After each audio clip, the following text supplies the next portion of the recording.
අයියේ ඕනම් කියන්න. අවිෂ්ක දිල්ෂාන් අයියලගේ ගෙවල් මේ හරියද තියෙන්නේ? ඔව් නංගි අවිෂ්කගේ කවුද දන්නේ නැහැ නේද? මං අවිෂ්කගේ කලින් ඒ ඔයාද? මට කලින් අවිෂ්ක කියලා තියෙනවා. ඒත් ඔයා දැන් අවුරුදු 4කට කලින් මැරි කරලා රට ගියා නේද? ඔව් අයියේ මම ඊයේ තමයි ලංකාවට ආවේ. හරි නංගි එන්න. යම් මම පෙන්නන්න. නංගි දන්නේ නැහනේ අවිෂ්කගේ පිස්සු වැඩ. ඔයා දැක්කොත් එහෙම hina යයි. එන්නකෝ යන්න පෙන්නන්න.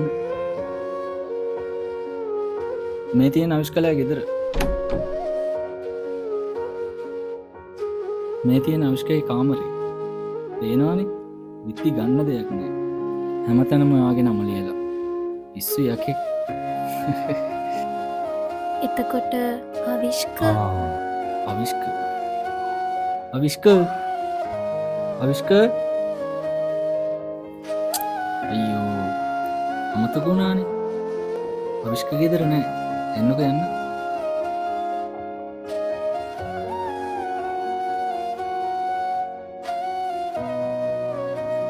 ඔයාට පේනව නේද?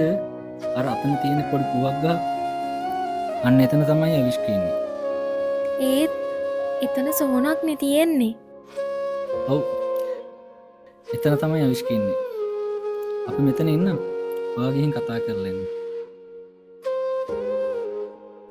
ඔයාගේ ප්‍රශ්න වලට උත්තර දුන්නේ නැත්නම් ඔළුවට දරා ගන්න බැරි වේදනාවට කෑ ගහපු විදිය ඔයාට දෝංකාරයක් වගේ.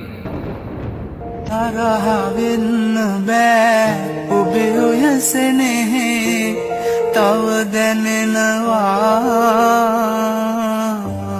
තනි වෙන්න මාදිවිතුරා සිත කියනවා.